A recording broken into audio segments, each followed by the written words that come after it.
देखिए, राजनीति हमारे देश में जिस स्तर पर आज हो रही है, आज अगर किसी भी व्यक्ति की मृत्यु हो जाती है और वो किसी बड़े व्यक्ति का परिचित है और वो आकस्मिक निधन होता है, ये नहीं पता कि उसकी उनके साथ में कोई दुर्घटना हुई है या जानबूझकर किसी ने उनकी हत्या की है, तो मुझे लगता है कि राजनीति के अंदर बहुत ज़रूरी हो जाता है उन चीज़ों को समझना कि इसकी तह में क्या है।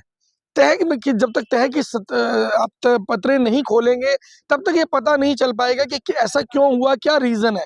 और लास्ट में सबसे बड़ी बात क्या होती है, चुनाव की ये पता लगता है कि चुनाव के का जो अल्टीमेट बेनिफिशियरी है या इस हत्या का, इस मर्डर का या या क्या डेथ का अल्टीमेट बेनिफिशियरी कौन होने वाला है। क्योंकि अक्सर क्या होता है, हर विषय के ऊपर राजनीति शुरू हो जाती है और यहाँ पर भी आने वाले चुनाव, यूपी के अंदर चुनाव आने वाला है और हमारे देश के अंदर 5-5, 6-6 साल तक नेताओं को ट्रैप में डाल करके प्लानिंग की जाती है बड़ी पार्टियों के द्वारा। उन्हें कमज़ोर करने की प्लानिंग 5 साल, 6 साल, 7 साल तक प्लानिंग की जाती है।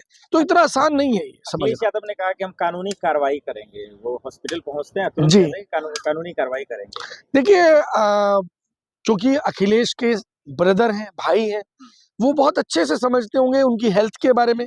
कोई व्यक्ति लंबे समय से बीमार हो, कई लोग लापरवाही करते हैं खाने में, तो वो तो अखिलेश जी बहुत अच्छे से जानते होंगे। तो ऐसा तो नहीं है कि अखिलेश यादव जी जो हैं उनको चीज़ों के बारे में पता नहीं होगा और कहीं न कहीं शक, कहीं न कहीं शंका, क्योंकि आने वाले चुनाव के अंदर कहीं न कहीं अखिलेश यादव को अगर कमज़ोर करना होगा किसी भी बड़े दल के द्वारा, तो उनके आस-पास के लोगों को किसी भी तरीके से हटाना एक रास्ता होता है, एक मार्ग होता है। सर आज तो सीसीटीवी भी है, इतना जी। टेक्नोलॉजी है, तो जांच तो तुरंत हो जाती है, फिर इतना विलंब क्यों? हमारे हमारे देश में ना सबसे बड़ी बात क्या है कि जब एजेंसियां हम्म, एजेंसियां खुद ऐसा काम करने लग जाए, खुद राजनीतिक तंत्र का कठपुतली बन के रह जाए, तो उस स्थिति के अंदर जब आप देखेंगे ईडी किस तरीके से देश में काम कर रही है, सीबीआई कैसे काम कर रही है, क्या वो लोग देश के लिए काम कर रहे हैं? नहीं, वो लोग एक पार्टी विशेष के लिए काम कर रहे हैं, वो देश के लिए काम नहीं कर रहे। और जो देश के लिए काम नहीं करता, वो सिर्फ और सिर्फ गद्दार कहलाता है। और ऐसे तमाम एजेंसियों के लोगों को ये सोचना होगा कि देश हित में काम करना जरूरी है या पार्टियों के हित में काम करना जरूरी है। 2 महीने पहले उन्होंने इंस्टाग्राम पे बोला था, मैं बहुत डिप्रेशन में हूँ, परेशान हूँ, अपनी वाइफ से अलग रहना चाहता हूँ। तो 2 महीने बाद ये सारी चीज़ें हो जाती है। अपर्णा यादव भाजपा की बड़ी नेता हैं, सपा का झंडा जला देती है, अखिलेश यादव की फोटो जला देती है। ये कैसे देख रहे हैं पूरा मैटर? मैंने आपको क्या बोला, राजनीति को समझना, क्योंकि मैं राजनीति के विद्यार्थी होने के नाते राजनीति का विश्लेषण भी करता हूँ और अक्सर मैं एक बात बताता हूँ कि राजनीति किस हिसाब से आपको कमजोर करने का काम करेगी। अब देखिए, राघव चड्ढा का केस ले लीजिए ना, 5 साल 6 साल लग गए भाजपा को उस ट्रैप के अंदर लाने में कि राघव चड्ढा को कैसे भाजपा ज्वाइन करवाई जाए। ऐसे ही अब ऑलरेडी जो आपने अखिलेश के भाई का बताया, अपर्णा यादव के ऊपर उन्होंने लगातार ऐसे आरोप लगाते रहे हैं। तो आप ये देखिए कि ये सारी चीजें जो है किस ओर इशारा कर रही हैं। ये सारी चीजें इस ओर इशारा कर रही हैं कि भारतीय जनता पार्टी या ऐसी ऑर्गेनाइज्ड पार्टियां, बड़ी पार्टियां छोटी पार्टियों को किस तरीके से खा जाती हैं और आम लोग उनके लिए सिर्फ कीड़े मकोड़े होते हैं। ये तो नेताओं की बात है और आम जनता को तो कुछ समझता ही नहीं है। आम जनता को तो ये कहते हैं कि तुम्हें तो खाना भी जो बिना तेल के बना के खाना है। तो क्या लग रहा है, ये जो मानसिक तनाव है वो झेल नहीं पाए या फिर कुछ पीछे नहीं, से? हाँ। देखिए, मुझे ऐसा नहीं लगता कि वो मानसिक तनाव नहीं झेल पाए होंगे। ये यकीनन राजनेता के साथ में अगर कोई उनके परिवार के लोग चलते हैं तो वो बहुत मजबूत होते हैं। वो मानसिक तौर पे काफी मजबूत होते हैं। उनको ऑलरेडी ये चीजें मालूम होती हैं कि किस किस तरीके का दबाव उनको झेलना पड़ेगा। और ऐसा स्टेप आप देखिए, देश के अंदर बहुत कम ऐसे केस है जहां पर किसी नेता ने सुसाइड किया हो, जहां पर किसी नेता ने आत्महत्या की हो। बहुत कम केस मिलेंगे। नेताओं से जुड़े हुए लोग आपको मिल जाएंगे जिन्होंने सुसाइड किया, जिन्होंने आत्महत्या की, जिसको बोल दिया जाएगा जी उन्होंने ओवरडोज ले लिया, कोई ड्रग्स का ओवरडोज ले लिया।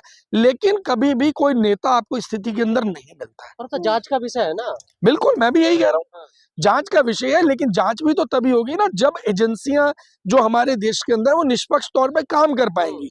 अगर जांच में किसी बड़े नेता का नाम आ गया, किसी बड़ी पार्टी के नेता का नाम आ गया, तो आपको क्या लगता है सजा होगी? पार्टियों को क्या फायदा होगा फिर? कोई राजनीति में थोड़ा ही तो देखिए, अगर वो राजनीति में नहीं भी थे, अगर आपके परिवार के अंदर एक कोई बुजुर्ग भी होता है ना, 50 साल, 55 साल, 60 साल, मैं कहता हूँ 80 साल का भी हो, लेकिन अगर वो कुर्सी पे भी बैठा होता है ना घर पे, तो आप उससे सलाह कर पाते हैं। तो ऐसा कहना कि वो राजनीति में नहीं थे तो उनका कोई महत्व नहीं है, ऐसा बिल्कुल भी नहीं है। अगर वो राजनीति में ना होते तो उनकी वाइफ भी राजनीति में ना होती, और मुझे लग रहा है कि वो पूरी तरीके से राजनीति का बाइकआउट कर चुके होते। लेकिन जब वो राजनीतिक पार्टी से बिलोंग करते हैं, उनके भाई राजनीति के अंदर है, उनकी धर्मपत्नी राजनीति के अंदर है, तो आप ये दिमाग से निकाल दीजिए कि वो राजनीति से इन्फ्लुएंस्ड नहीं थे। फैमिली मैटर लग रहा है क्या आपको? देखिए, फैमिली मैटर तो कुछ नहीं है यहाँ पर, ऐसा लग रहा है, लेकिन यकीनन राजनीतिक मैटर जरूर लग रहा है, क्योंकि हमारे देश में राजनीतिक हत्याओं का एक ट्रेंड चलता है। चाहे कोई जज हो, उसकी भी हत्या हो सकती है, चाहे कोई आईपीएस ऑफिसर हो, उसको जेल में डाला जा सकता है। किसी भी तरीके से राजनीतिक इन्फ्लुएंस करने के लिए, राजनीतिक तौर पर सामने वाले को मानसिक दबाव में डालने के लिए कुछ से इतना खिलवाड़ कभी नहीं हुआ। पीड़ा होती है, मन से पीड़ा होती है, दिल से पीड़ा होती है, बहुत दुख होता है कि देश के युवाओं को कुछ लोग तो कॉकरोच शब्द भी यूज कर रहे हैं, और कॉकरोच शब्द नहीं, उनको एक चींटी समझ करके मसल दिया जाता है। वो बच्चे बेचारे जो लड़ नहीं सकते, वो सुसाइड तक कर रहे हैं। और मुझे लगता है, मैं तो उनसे अपील करना चाहूंगा, सुसाइड मत करिए। अगर लड़ना है, देश के लिए जिएंगे, देश के लिए मरेंगे। साथ आइए, आगे आइए, समाधान करिए। समाधान कैसे होगा? समाधान ये होगा कि जो लोग आपके पेपर लीक के लिए जिम्मेदार हैं, वो लोग सत्ता में नहीं रहने चाहिए, और आप खुद आइए। किसी एक व्यक्ति पे, एक व्यक्ति के ऊपर ठीकरा मत फोड़िए कि मोदी जी ने पेपर लीक करवा दिया या राहुल गांधी आ जाएंगे तो पेपर लीक नहीं होगा। आप जब तक खुद सत्ता का हिस्सा नहीं बनेंगे, सत्ता में अपनी भागीदारी को निश्चित नहीं करेंगे, तब तक आप यकीन मान करके चलिए, ये पेपर ऐसे ही लीक होते रहेंगे, आपके भविष्य से खिलवाड़ ऐसे ही होता रहेगा। एग्जाम करा रहे हैं बिना फीस दिए, कराने क्या दिक्कत है? तो ये आप करवाते रहिए ना, इसी को प्रक्रिया बना दीजिए, हर साल यही कराते रहिए। ये तो एक बहुत अच्छा सिस्टम आपने बना लिया कि जी लीक हो गया दोबारा करा लो, लीक हो गया दोबारा करा लो। तो भाई इलेक्शन में दोबारा करवा लिया करो ना। प्रधानमंत्री एक बार चुन लिया, दोबारा करा लो चुनाव। जो हार गया वो कहते भाई चुनाव दोबारा करा लो। दिल्ली की मुख्यमंत्री चुन ली गई है, दोबारा चुनाव करा लो, क्यों नहीं करा रहे? ऐसा थोड़ी होता है। उन बच्चों ने मेहनत की है। नेता क्या मेहनत करते हैं? आप कभी जाकर के देखना, इन एक एक नेता के घर पे जाके देखना, 20-20, 25-25 लाख के क्रॉकरी के सेट में चाय पीते हैं ये नेता। 2-2 करोड़, 3-3 करोड़, 5-5 करोड़ की गाड़ियों में चलते हैं ये नेता। 20-20 लाख की घड़ियां पहनते हैं, 5-5 लाख के जूते पहनते हैं, 2-2, 3-3 लाख के चश्मे पहनते हैं। आप किसकी बात कर रहे हैं साहब? वो बच्चे जो रात में खंबे की रोशनी के नीचे बैठकर पढ़ते हैं, गर्मी में ठंडा तौलिया भिगो करके अपने सर पे रख करके, अपनी कमर पे रख करके मेहनत करके पढ़ते हैं, दिन में भी पढ़ते हैं, गर्मी में, कड़कती गर्मी में पढ़ते हैं, 24 से 22 घंटे बच्चे मेहनत करते हैं। आप उनके लिए कह रहे हैं कि तो क्या दिक्कत होगी दोबारा अगर एग्जाम हो जाएगा तो शिक्षा मंत्री ने कहा था कि हम बहुत दुखी हैं, मेरे पास शब्द नहीं है, जो बच्चे आत्महत्या कर रहे हैं बोलने। देखिए, नेताओं के पास शब्द होते भी नहीं है। नेताओं के पास शब्द होते ही नहीं है। शब्द क्या होते हैं? जो जुबान को कंट्रोल में रख के बोले जाएं और जो पूरे किए जा सके। जिनकी जुबान फिसल जाती है वो इंसान होते ही नहीं है। और जब बार बार जुबान फिसल रही हो, बार बार पेपर लीक हो रहा हो, तो वो नेता कहलाने के लायक ही नहीं है। देश के, मैं फिर अपील करना चाहूंगा, देश के पेपर अभी भी लीक हुए हैं, आगे भी होते रहेंगे, तब तक होते रहेंगे जब तक देश के युवा मौजूदा नेता, चाहे पक्ष के हों या विपक्ष के हों, उन सबको रिप्लेसमेंट करने की ताकत आप खुद के अंदर एकत्रित नहीं करते हैं, आप खुद इकट्ठे नहीं होते हैं, खुद आकर के सत्ता को नहीं चलाते हैं। यही बात तो मोदी जी भी कहते थे, आत्मनिर्भर बनो। देखिए आज युवाओं का क्या हाल हो गया। देखिए, मैंने क्या बोला, अभी भी मैंने यही बोला कि अगर नरेंद्र मोदी जी हट जाएंगे, पहले तो नरेंद्र मोदी जी को जादू की छड़ी नहीं घुमाने वाले। अगर नरेंद्र मोदी जी हट जाएंगे, राहुल गांधी आ जाएंगे, तो वो भी कोई जादू की छड़ी नहीं घुमाने वाले। उनकी जगह अरविंद केजरीवाल आ जाएंगे, वो भी कोई जादू की छड़ी नहीं घुमाएंगे। लेकिन आपको ये बात ध्यान देनी होगी कि इन सब चीजों को वही रोकेगा जिसको पीड़ा है। अगर चोट आपके लगी है तो पट्टी में किसी और के नहीं बांध सकता, पट्टी आपको बंधवानी होगी। अगर उस चोट पे, जख्म में डिटॉल लगाने का अगर दर्द होगा तो वो आपको सहना होगा, तभी उसका इलाज होगा। किसी और के पट्टी बांधने से वो इलाज नहीं होगा। लेकिन सब बोलते तो सब यही बातें हैं, लेकिन जब सिस्टम पे बैठने के बाद तो करते वही कुकर्म है। देखिए, बात फिर वहीं आ जाती है शहीद आजम भगत सिंह की। मैं वहीं से शुरू करूंगा। अगर शहीद आजम भगत सिंह भी ये सोचते कि मुझे फांसी हो जाएगी और देश आजाद नहीं होगा, तो मैं फांसी क्यों दूं? क्यों चढ़ूं मैं फांसी पे। उन्होंने फांसी को इसलिए नहीं चूमा था कि देश आजाद हो जाएगा, उन्होंने आपके लिए और हमारे लिए उन्होंने ये सोचा था कि आने वाली पीढ़ियां आएंगी और इस देश को संभालेंगी। और हम लोगों के लिए जब वो फांसी पर चढ़ गए तो आज हमारी भी ये जिम्मेदारी बनती है, हमारा भी ये दायित्व बनता है कि शहीद आजम भगत सिंह जिसको हम अपना पूर्वज भी मान सकते हैं, जिन्होंने हमारे लिए बलिदान दिया, तो हम कहीं ना कहीं उनके सपनों का भारत बनाने के लिए, अखंड भारत के निर्माण के लिए, गरीबी को उन्मूलन के लिए, पूंजीवाद के विरोध के अंदर समाजवाद को आगे रखते हुए आगे बढ़े और उनके सपनों को पूरा करें। पूर्व में प्रधानमंत्री परीक्षा पर चर्चा करते हुए दिखे जी। और जब इस तरह के परीक्षा के पेपर लीक होते हैं तो क्या प्रधानमंत्री को आके चर्चा नहीं करना चाहिए, उन बच्चों से मिलना नहीं चाहिए और उनकी समस्याएं नहीं सुनना चाहिए, या ये पीआर था पिछले जब चर्चा कर रहे हैं? प्रधानमंत्री तो बेचारा आदमी है, प्रधानमंत्री तो केवल बेचारा आदमी है, उस अकेले के पास कोई जादू की छड़ी नहीं है आज की तारीख के अंदर। और इतिहास हमेशा खुद को दोहराता है, जिनका इतिहास भारत को आजाद करवाने के लिए बलिदान देने का रहा होगा ना, वो आज भी देश के लिए बलिदान देंगे, और जिनका इतिहास देश के लिए उस वक्त गद्दारी का रहा होगा वो आज भी गद्दारी करेंगे। तो अगर आज की मैं बात करूं, वो यहाँ के मुसलमानों को से नफरत करते हुए विदेश में सऊदी में जाकर के उन मुसलमानों को गले लगाने का काम कर रहे हैं, तो यही तो आजादी के समय पे हुआ था। वो भूल गए थे उस वक्त भी कि मुसलमानों ने भी बराबर की कुर्बानी दी है देश को आजाद करवाने के लिए। जब वो देश को आजाद करवाने के अंदर हिंदू मुस्लिम सिख सब लोग बराबर लड़े थे, लेकिन उस वक्त में भी इनके जिन्होंने टू नेशन थ्योरी का कॉन्सेप्ट दिया था, वो लोग उस वक्त भी मुस्लिमों से नफरत किया करते थे। तो आज ये उन्हीं के वंशज हैं जो मुसलमानों से नफरत करने का काम करते हैं। और बाहर के मुस्लिमों से भी ये जो आज ये जाकर के जो ढकोसला करने का काम कर रहे हैं, मुझे ऐसा लगता है वो केवल और केवल अपनी जो जरूरत है, तेल की जो जरूरत है, तेल जो आयात करना है, गैस आयात करना है, जो संसाधन चाहिए जिसमें वो देश में भारत में निकम्मे साबित हो चुके हैं, उन चीजों की पूर्ति करने के लिए विदेश जाकर के आज मुसलमानों के गले भी लगेंगे और मुसलमानों के पैर भी पड़ेंगे। ये तो अच्छी बात है ना, देश हित के लिए झुक रहे हैं मोदी जी, आपको तो गुनगाना चाहिए। देखिए, देश हित के लिए झुकना और विदेश नीति का मजबूती से बनाना दोनों चीजें अलग अलग हैं। आप तो किसी के भी पैर पड़ जाइए जाकर के, आप डोनाल्ड ट्रंप के पैर पड़ जाइए, आप पुतिन के पैर पड़ जाइए, तो फिर आप ये क्यों कहते हैं कि हमारी बहुत मजबूत विदेश नीति है? आप विदेश नीति बोल दीजिए ना कि हमें विदेश नीति का वो भी नहीं पता। अगर विदेश नीति आपकी है ही नहीं, तभी तो आज आपको जाकर के यहाँ तो देश में तो आप सलाह दे रहे हैं कि जी गाड़ी में लोग कार पूलिंग करें, और वहां हवाई जहाज में बैठ करके जा रहे हैं जो गौमूत्र से चलता है।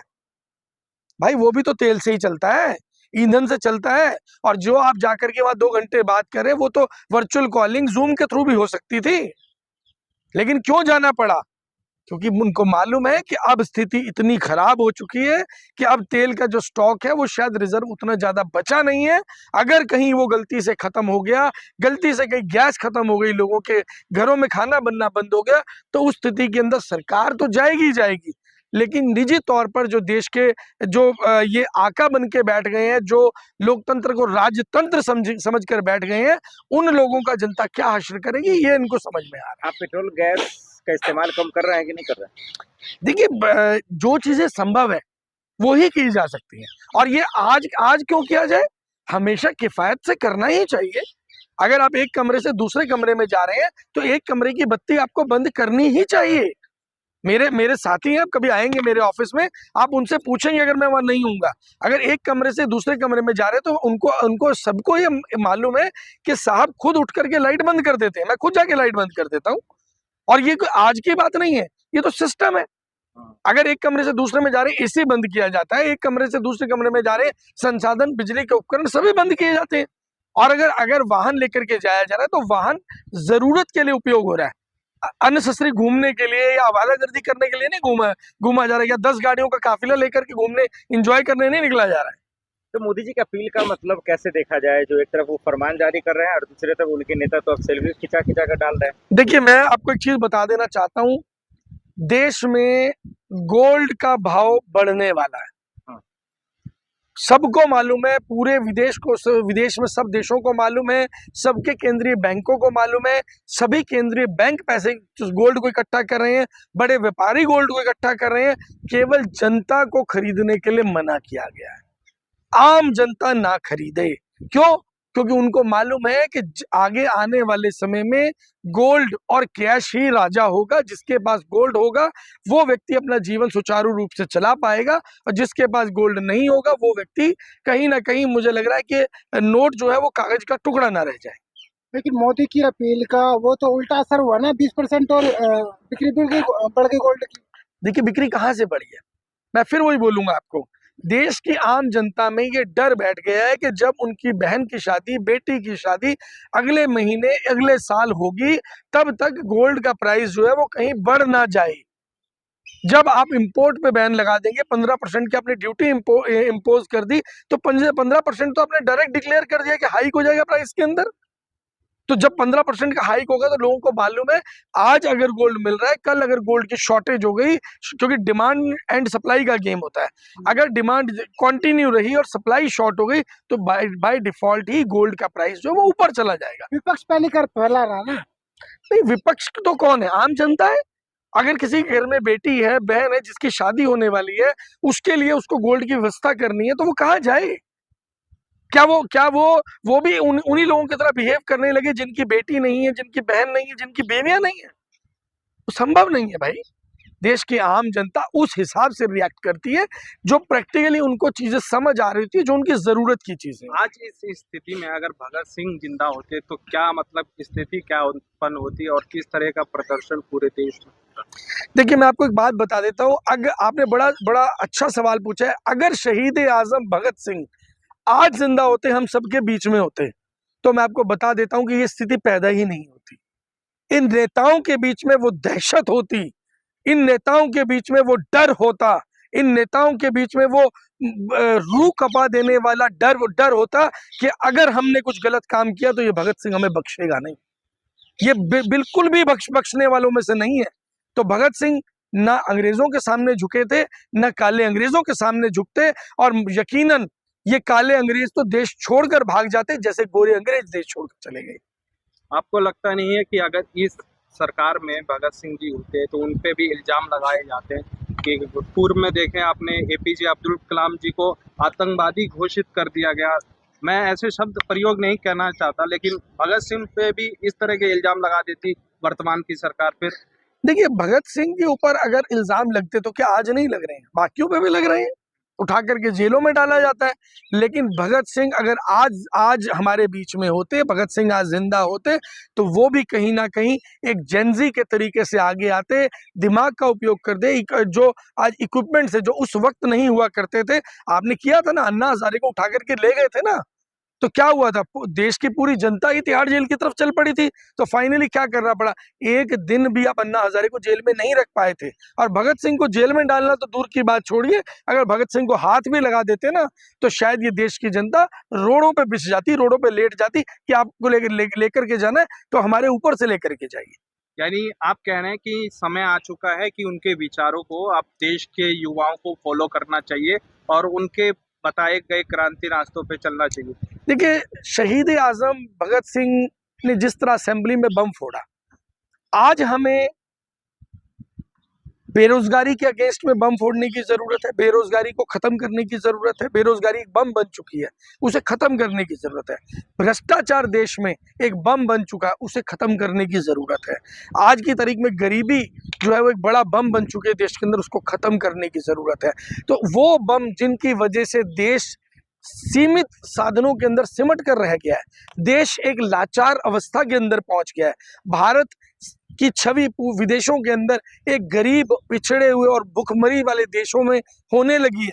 तो मुझे लगता है कि अगर भगत सिंह जिंदा होते तो इन सब चीजों के ऊपर काम करते और कहीं ना कहीं एक समाधान निकाल कर लाते। जैसे गुलाम देश को आजाद कराने में उनका एक महत्वपूर्ण योगदान रहा है, ऐसे ही आज अगर वो जिंदा होते तो इस देश की स्थिति को बेहतर करने में शहीद आजम भगत सिंह का एक महत्वपूर्ण योगदान जरूर होता।